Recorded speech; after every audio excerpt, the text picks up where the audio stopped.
sobre o perdão humano, entre relato 5. Maria Valtorta narra ao seu diretor espiritual, sem nada esconder, como foi exigido por ele.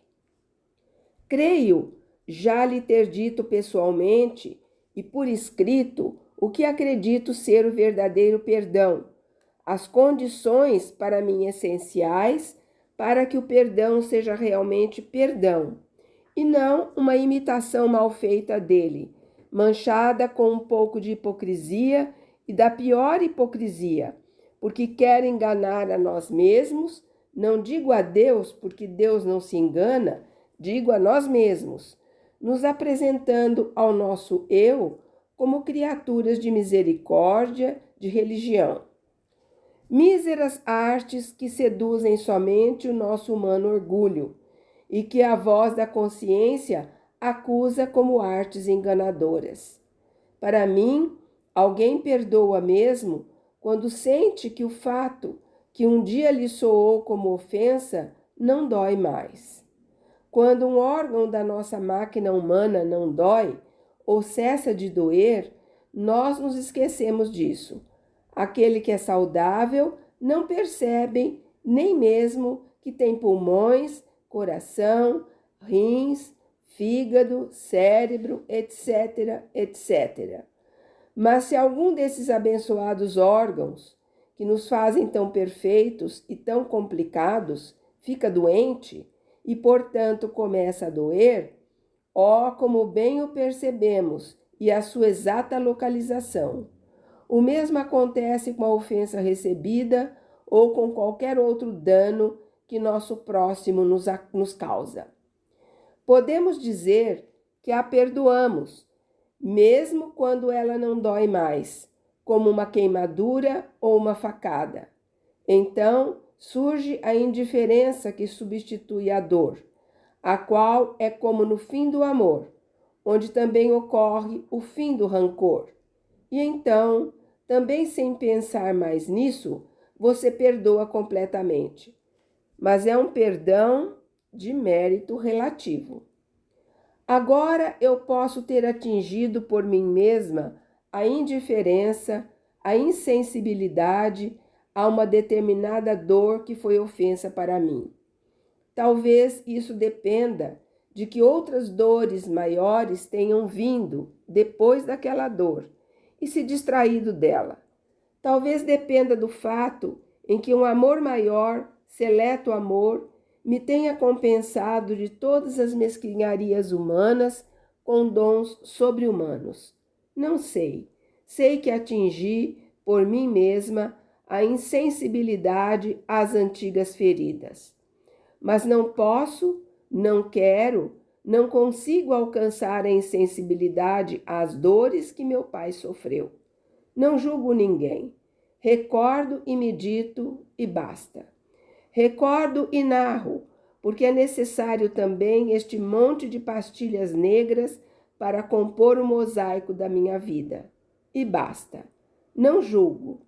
Ou se julgo, julgo com piedade, porque é doloroso ver que um ser humano prefira fazer sofrer em vez de dar conforto e amor.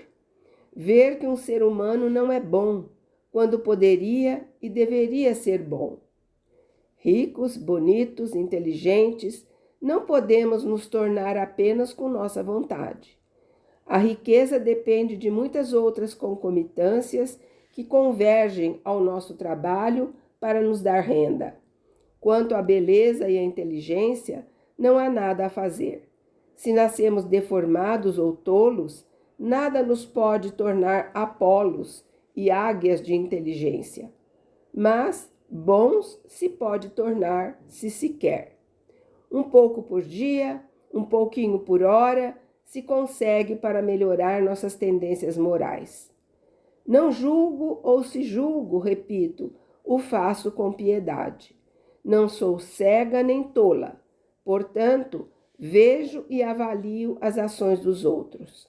Mas, talvez porque me tornei um tanto filósofa, ou melhor, um tanto cristã, por não estar mais agitada com certos fatos, eu os vejo e me digo: são frutos da nossa árvore humana, corrompida nas raízes pelo pecado dos progenitores.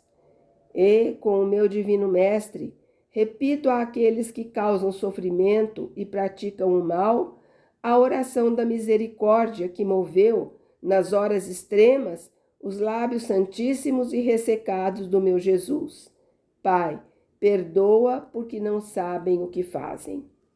Sim, porque estou convencida de que aquele que se comporta mal, provocando dor aos seus semelhantes, e pior de tudo, entristecendo a Deus, seja aquele que não sabe o que faz. Uma espécie de deficiente quanto ao bem. Agora, a lei humana não condena os deficientes, os irresponsáveis, os loucos. No máximo, os coloca em institutos apropriados. Se alguém estivesse em perfeito equilíbrio mental, não se aviltaria com certas coisas ruins, inúteis, que não lhe dá bem-estar e que o rebaixam diante da estima de muitos e de si mesmo. Não pensa como eu, padre? Sim, você não me dirá, mas talvez você pense que certas tendências de sadismo moral sejam fruto de alteração psíquica. É por isso que não as condeno, mas as recordo. E se é inevitável que os bons sofram por causa dos menos bons, como sofreu meu pai, ai daquele que faz sofrer sem motivo. Já nesta terra tem seu castigo. Isso se não se manifesta de outra forma ainda mais pesada. É representado pelo descontentamento interior que não dá paz. Da minha parte, padre, fique tranquilo a esse respeito, porque eu não odeio ninguém, muito menos aquele que foi motivo de pranto para mim e para papai. Tenha certeza, padre, a minha vida é toda um testemunho do que lhe digo. Eu também, com Jesus, posso exclamar: quem de vós pode me convencer de pecado? Fiel ao meu propósito, sempre fiel, mesmo nos momentos mais agitados da minha existência, sempre pratiquei para com minha mãe, meu pai e meus parentes, amigos, conhecidos e estranhos, o sacrifício e o dever em todas as horas e em todas as circunstâncias da minha vida. Eu sabia que, para minha mãe, isso não alterava nada, mas, idealista como todos os poetas, sempre esperei conquistá-la com meu amor. Eu diria que quase sempre esperei infundir-lhe o amor, emanando ondas de amor ao redor dela. Ofendida, não ofendia. Sacrificada, não sacrificava. Se negligenciada, não negligenciava. Eu a servia mais do que o faria um escravo fiel. Eu a mimei tanto que acontece que ninguém mais a consegue contentar. Eu duvido que consiga. Onde se poderá encontrar uma paciência igual à minha, uma assistência igual à minha, uma renúncia igual à minha? Devo reconhecer isso e proclamar para não faltar com a verdade e a caridade para com minha própria alma, que eu respeitei o quarto mandamento, como bem poucas almas de outros filhos o fazem. Não posso contar-lhe tudo, padre, mas lhe digo que, até a minha liberdade, nas horas noturnas, no segredo do meu quarto, no qual eu podia rezar sem atrair zombarias, meditar sem ser perturbada, chorar e sofrer, eu sacrifiquei para ajudá-la mais. Eu, realmente doente, em seus achaques água de rosas. Quanto à parte espiritual, saiba, padre, que sempre rezei por meu pai e pela minha mãe, para que Deus os ajudasse em todas as suas necessidades, em todas, materiais, financeiras, morais, espirituais. No meu ato de oferta como vítima a Deus, entre as várias intenções pelas quais peço ser consumida, há esta, que do meu sacrifício todo o bem possível nesta terra e adiante venha para meus pais. E, já que o bom senso me dizia que dos dois, a que mais tinha necessidade de uma suprema ajuda era minha mãe, naturalmente eu rezava mais por ela do que por aquele justo que era meu pai. Você me disse que às vezes os maus tratos recebidos fazem com que, nos que deles é vítima, nasça uma aversão invencível para com aquele que é seu opressor. Assim como acontece com a ovelha, que tem uma aversão invencível pelo lobo, que por instinto é levado a despedaçar as ovelhas. É verdade, mas em parte.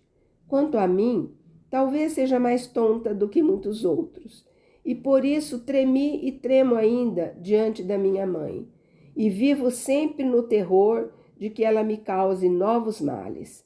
Mas eu nunca senti aversão por ela, tanto que, tendo tido muitas ocasiões de deixar minha casa, solicitada insistentemente por muitos, parentes ou não parentes, para eu ir viver com eles, para lhes empregar minha atividade e inteligência incomuns, eu tenho sempre recusado, embora sentindo que me prejudicava na tranquilidade e no interesse, para não a deixar sozinha com meu pai, que já não valia mais nada. Creio que tudo isto demonstra que eu, mesmo recordando todo o sofrimento que injustamente minha mãe tem me causado, não sinto ódio por ela, nem rancor, nem aversão, nem mesmo indiferença. Mas sinto um grande amor, porque só um perfeito amor é capaz de continuar a amar sem ter retribuição de amor. Você, padre, falou muito bem quando disse: os sinais falam e quem escuta compreende. É bem assim, mas isso se quem escuta não tem por coração um pedaço de pedra e por cérebro um pedaço de pedra-pomes. Quem tem um bom coração, bom senso e razoabilidade, como você diz, compreende muito bem a dor de seus semelhantes. Percebo por isso que foi exatamente a bondade do Senhor que me colocou em contato com você e lhe agradeço muito. Sua carta, ao final, me alegrou com a descrição de sua atividade como criador. Eu também sou uma boa criadora de bípedes domésticos. E eu também, embora eu lhes dê cuidados e afeto, não amoleço muito, ao ponto de cair no estúpido sentimentalismo de senhorinhas histéricas, que as impede de matar e comer uma galinha ou um pombo criado por elas. Eu não os matava, porque não sei fazê-lo, mas mandava que o fizessem, se já eram inúteis, e os comia sem escrúpulos. Por outro lado, este é o seu destino, e se pensarmos, exceto ser devorados, o mesmo acontece com tantos homens nestes tempos em que se combatem guerras tão ferozes. Não gosto de suprimir uma vida, mesmo a da flor me é sagrada, porque ela é obra de Deus, mas quando a necessidade e o bom senso o impõem, não hesito em fazê-lo como convém, eliminando sem desmaios e sem gemidos neuróticos uma vida que não é útil, mas ao contrário, é elemento de desordem para outras vidas. Quando era criança, não. Então eu me punha a chorar se um amigo frango fosse mandado para a morte. Mas isso é sabido. Nota do tradutor. Neste relato, Maria Valtorta, quando fala sobre o que sua mãe fez ao seu pai, ela diz que sente um perdão relativo, portanto imperfeito, porque esse perdão é sem esquecer, sem querer esquecer, embora sem ódio. Mas eu publiquei no final do último entre-relato desta série o que Maria Valtorta disse sobre ter chegado ao cume da sua perfeita entrega como alma vítima. Ali ela declara que seu eu acabou. Então penso que nesse momento ficou perfeito o seu perdão em relação ao seu pai. Ela, por amor, se entregou totalmente a Jesus e não deu mais chance ao seu eu, ficando, portanto, o acontecido com seu pai nas mãos de Jesus, já que seu amor e objetivo não é outro, mas somente com Jesus ganhar almas através do sofrimento. Mas como foi que cresceu esse amor a Jesus e a redenção das almas? Mais adiante se verá que esse amor se formou e cresceu em um processo de delicada e paulatina sedução divina.